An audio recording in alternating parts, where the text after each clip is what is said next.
Welcome back to the Team to Beat Miami Heat basketball channel and the Miami Heat Zone podcast. The Miami Heat just lost in a disappointing game versus the Denver Nuggets. It was 103-97. Tough game tonight, Martel. It was back and forth in the second quarter and the fourth quarter, but the Miami Heat just weren't good enough tonight, and we started off really slow. Tough loss, even though we fought back in the end, but it just simply felt like we had no chance. We never had the lead in this game. Denver had control of the game. Even when we did claw back, they just kept scoring in a timely fashion. So I'm disappointed, kind of sad right now. But what are your thoughts, Martel, overall on this game? How do you feel? Listen, man, Trent said it like 100 times before. When you play against these Western Conference teams, you got to come correct because they're known for scoring the ball. You know what I mean? The Denver Nuggets, they've been together. It's kind of just like the Miami Heat. The Denver Nuggets have been with each other, their core. They've been together for a while now. You know what I mean? And especially how they have a great coach in Mike Malone. We can't sleep on him. You know what I mean? So with Murray, with Michael Porter Jr., with the Joker, all these guys, they've been together for a long time, and you could just tell they don't really do anything crazy or amazing, but they're all connected. And if you can't score and put up points with the Western Conference, it's going to be a flashback of the finals all over again. Yep, that was the first quarter. 20 points in the first quarter is just not good enough. And it's not just always how you start, it's obviously how you finish, but starting off on a good foot is something that the Miami Heat typically needs to do when they win games this season.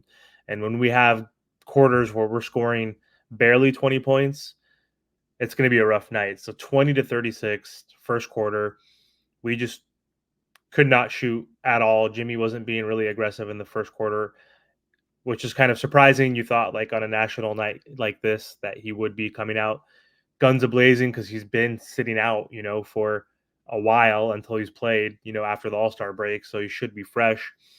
But yeah, just we could not score in that first quarter, and they were moving the ball seamlessly.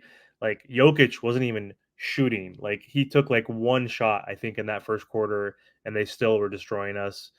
So frustrating start. We haven't been able to score 100 on this team since last year. We didn't even score 100 on them, I don't think, even in the regular season. I know in the playoffs we didn't score, or the finals, excuse me, against them, we didn't score over 100 points once. So offensively, we continue to struggle, man. I think that's like the biggest issue because our defense initially was struggling in that first quarter, but we picked it up in that second quarter, and we got 31 points to their 20, and we were back in the game. So I guess, how do you feel about them defensively in this game? Because we know offense, that's going to be a struggle, for the remainder of the season and in the playoffs.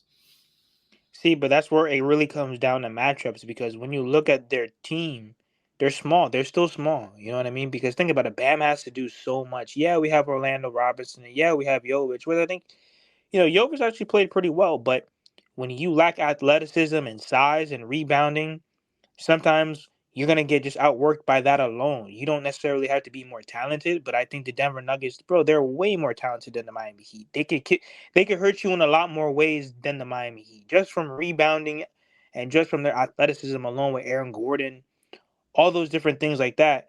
That's that's literally the Miami Heat's weakness. And then, like I said, if Jimmy Butler is not leading this team in these type of games, we're most likely going to lose because it's really hard for this Miami Heat team to just say, okay, well, we're going to go out there and just outwork everybody It's hard to do that for 82 games. And when your best player isn't at the front leading you guys, trying to get you over the hump, it's hard for the guys to follow. And like I said, I know a lot of people, they're going to say, oh, it's a regular season game. And I understand that, but you want to see how the Miami Heat match up against these other teams that are a lot better than us. We don't want to just beat bad teams. We want to see, okay, can this Miami Heat offense be consistent enough to win big games? We haven't been all year. I mean, we haven't beat the Celtics. We haven't beaten the T Wolves, even though we played them only once, and I think they're pretenders, honestly. We haven't beat the Thunder. I mean, they're obviously a very good team, but they're really young, and I don't think they have enough to win a championship yet. I think they're like 2 years, maybe 3 years out from actually contending.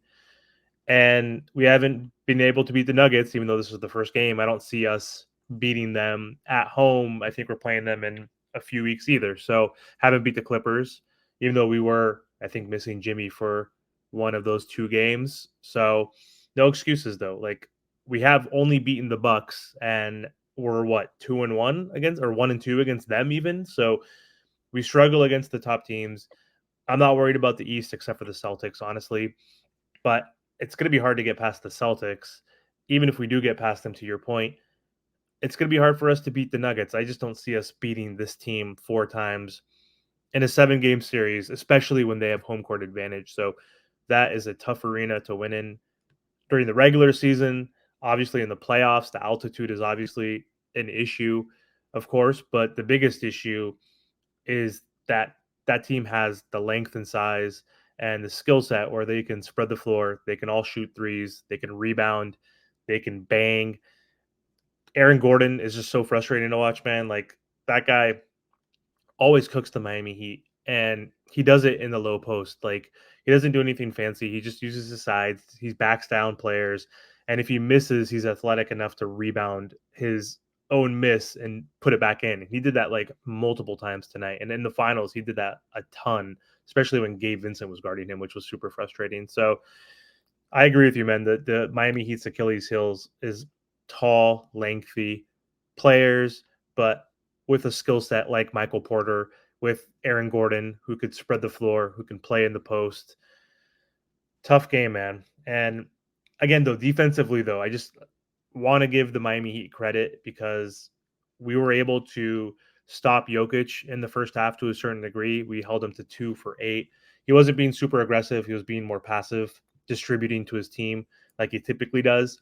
But we did good defensively. And again, it's just the offense is just so frustrating, man. Like we just, when Jimmy's not playing aggressive and efficiently and getting to the line, and then when Bam Adebayo's shooting inefficiently, it's tough to win. And I mean, shooting I think was the biggest issue. Like, what do you think the biggest issue was tonight offensively? Like, who could we pinpoint this on the most? Like I said, I think the overall roster played pretty well. I think that we could have got a little bit more production from the bench. And listen, I know it might sound crazy, but these are the games where you also miss Kevin Love because he's Hmm. another big body down low that can not only rebound, but he's also floor spacing. And now you're moving, Nikola out of the paint.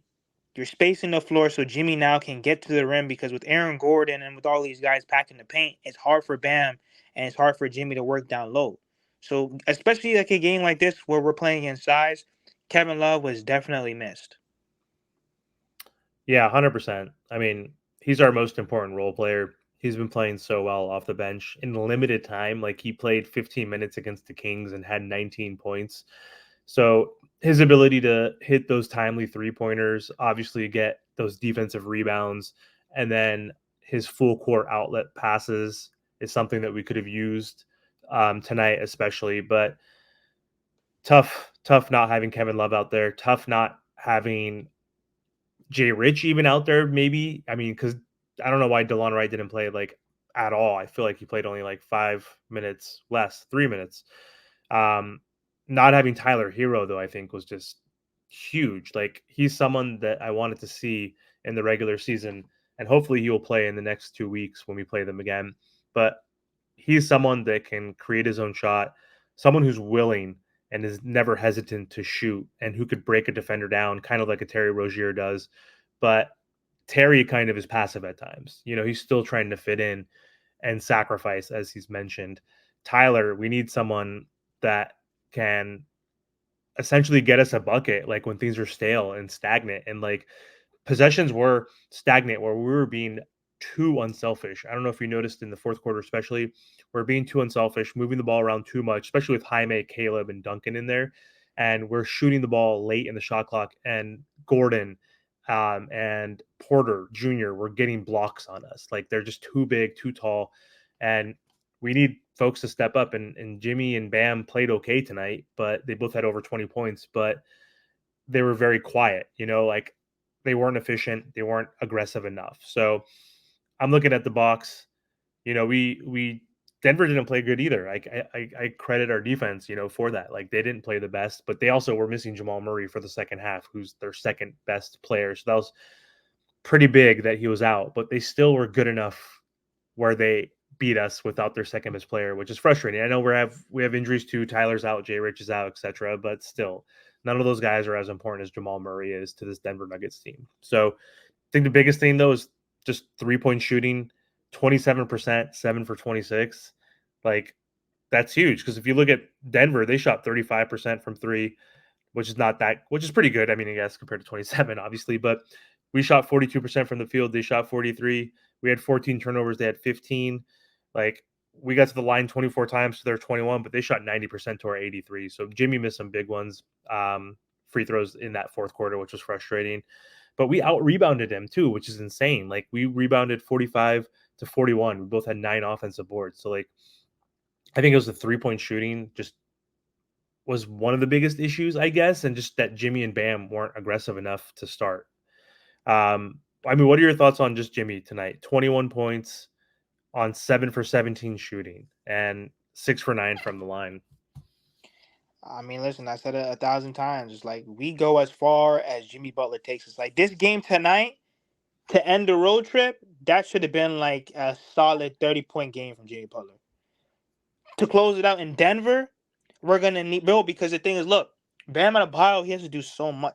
Can you imagine guarding Joker the whole game? His passing, his size, his post, him stretching out to the three. He's doing so much. So even Mhm. though Bam, it's very hard for Bam to have like a 35-point game or a 30-point game because he's playing both ends at an elite level. And same with Jimmy Butler. Don't get me wrong. And these are the games where we got to see. Okay, can Tyler Hero be the third option? Can he be our Aaron Gordon? Can he hit those timely shots? Can he get to the rim? Can he do certain things to alleviate some of the pressure off of Jimmy and Bam? These are the games where we really need to see Tyler Hero and see where his value is. To be honest with you, he's really the guy that we got to look at. But when it comes to Jimmy Butler, yeah, these are the games where we need like a 30 piece from Jimmy. But it's the regular season, you know what I mean? We're not really gonna always get that. But it's just hard because I'm telling you, sometimes talent will outwork you. Talent is talent because when you have another team that's really good, or they're just as good as you or better, but they have talented players, it's hard to win games like that, man. I know people will say the altitude and we never win in Denver and all this stuff like that. We won in the playoffs that one game, but we have to be able to match up with these guys. But the problem is, like it comes down to roster construction and Yeah. health. Yeah, definitely, man. I mean, we had a shot tonight as bad as we played offensively, so I guess that's a good sign, but I don't want to hear the excuses from Heat fans about the altitude, and this is like the fourth game on a 4-game West Coast road trip. Like they just had All-Star break, and Hmm. these guys are professional athletes. Like, come on, like you're in good shape. This is your job. Like, no excuses. Injuries, we can't use an excuse because obviously they lost their second best player. So we just didn't get it done. And I think the 3-point shooting actually was one thing that killed us overall. Like at different points of the game, it was different reasons why we were struggling, but we made adjustments and we stayed in the game. And it was just literally the first and fourth quarter were horrible. Like the second quarter, or no, excuse me, it was the first quarter and the third quarter. We played good in the second quarter and the fourth quarter. We outscored them 31-20 in the second quarter, 27-20. I mean, we held the Nuggets to 20 points in 2 quarters and under 30 points in 3 out of the 4 quarters. So again, defense was good, but it was just the 3-point shooting. I mean, Jimmy was 1 for 4, Duncan 2 for 6, and Terry Rozier 1 for 8. And we didn't really talk about Terry. He had 19 points, 5 rebounds, 4 assists, 6 for 15 from the field, but 1 for 8 from three. Again, back and forth inconsistency, like across the board from all our players. Like he started off a little slow, got a little bit better in the second quarter. Third quarter wasn't playing that great. Fourth quarter, he had some huge threes, some good mid-range shots, some good layups, basket off the glass. Like he kept us afloat in that fourth quarter and helped bring us back when we were down by 15 again in the fourth quarter. But 1 for 8, man, like he's just been so bad at threes. Like he's been shooting 25% since he joined the Miami Heat, man. So I mean, do you think it was his knee bugging him? Like he had no lift. He airballed like two. What are your thoughts on Terry tonight? Listen, Terry's still getting acclimated, and I know a lot of people don't want to hear that, but as you can see, he's starting to ramp it up. You know what I mean? Because, like, what did he have? 17, 19 points tonight? He was 19. balling tonight. You know what I Yeah. mean? He's finally being Terry that we need because for this Miami Heat team to compete, he's going to have to create rim pressure. He's going to have to be aggressive, and he's going to have to look for his own shot. You know, like I said, I really want to see what Tyler Hero looks like in this offense. He's our quote unquote third best player. You know what I mean? So it's really hard to judge this team, and we're not fully healthy. Same thing like with Josh Richardson. I know that he's not a, huge impact player, but he's gonna bring his defense, and he was playing well before he got hurt. So overall, like I said, until Jimmy Butler really does take over, that's the only shot that I could see. But I think Terry was good tonight. He's Yeah. doing his thing. He's definitely getting his shots up, and that's what we need from him. Yeah. I mean, the game could have been different if he shot 3 for 8 from three. Like sometimes it just takes one or two baskets um, that can completely change your outlook on the game. Because I mean, he did play good in general. Overall, had some big moments. Wasn't just his fault. I mean, we didn't get that much production off the bench outside of Caleb Martin, who looked good. He had a finger injury earlier in the first quarter, and he played through it. And he had 13 points, 9 rebounds off the bench, 5 for 10, 2 for 3 from three. So he was good. Jaime, though, 1 for 5, 27 minutes, 3 points, 4 rebounds, 5 assists. So I think we needed him to step up a little bit more. Jovic started and he played 25 minutes and he looked pretty good out there, man. 7 points, 6 rebounds. He was not very efficient, 3 for 8 from the field, 1 for 4 from three, but he had 2 steals and he didn't get bullied out there. Like Aaron Gordon and Jokic um, tried to play a little bit of bully ball on him, but he held his own. So I don't know. Let's end on the two youngsters. What are your thoughts on how they played tonight? They're getting reps, you know what I mean? Because like when it comes to the young guys, they're not always gonna play great, and that's fine. They're still early in their career, but I'm glad that Spo is playing both of them because like I said, they're gonna need these game time reps. They're gonna need this experience. They're gonna need to play with Jimmy Bam and Tyler. That's what young players need, and I'm glad that Spo's playing both of them. They're gonna make mistakes. They're not always gonna have the best games, but I'm glad they're at least playing and they're getting game time reps because you can't replicate that in the G League or in practice or in shoot around. They got to be in these tight games to have that experience, especially going into the playoffs. Yeah, I was happy that Jovic got extended minutes. There's a lot of times when earlier in the season when he would start and he would probably play just like 12 minutes, Yeah. 16 minutes and not come back in the second half. So for him to play against a top caliber team from the Western Conference and to be effective out there, 7.6 rebounds, like I'll take that from him. And just he needs the experience to your point. He needs the reps, he needs the confidence. And I think Spo is doing a good job of giving him that confidence and that trust that hey, even if you're not shooting very well tonight, we still trust you to be out there to help us rebound and help us in the transition.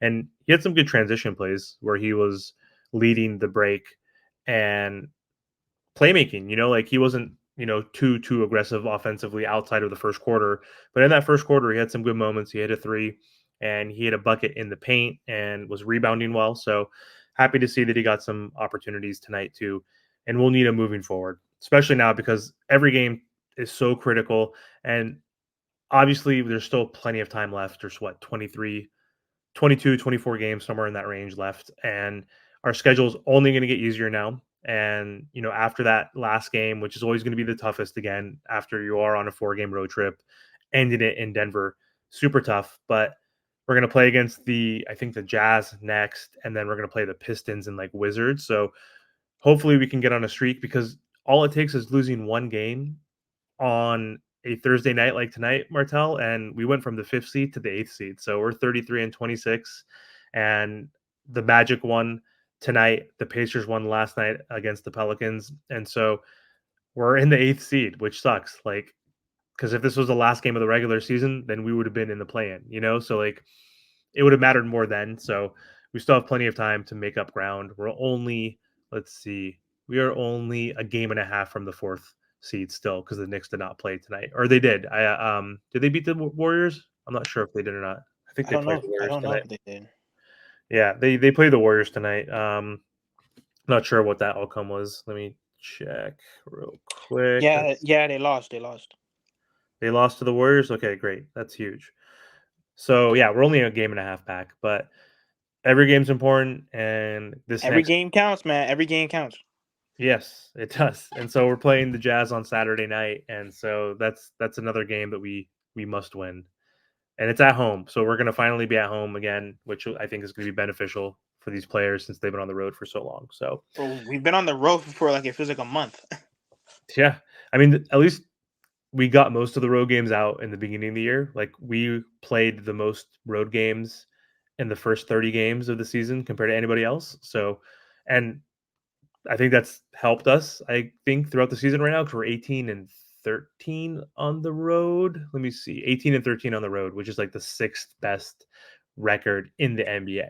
So we're a better road team than a home team, which is kind of Yeah. ironic. So, maybe playing on the road is a good thing. We're only 15-13 at home. So, but we should be able to beat the Utah Jazz. And hopefully with that victory, we can jump back up to like the 6th seed and avoid this play-in at all costs. Because again, we can't be a play-in team. We need to get at least the 5th seed or the 6th seed at all costs. So anyway, any last thoughts, Martel, you have?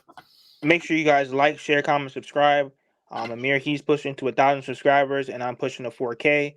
Let's go. Yeah, thanks for the time, Martel. It's good chatting with you.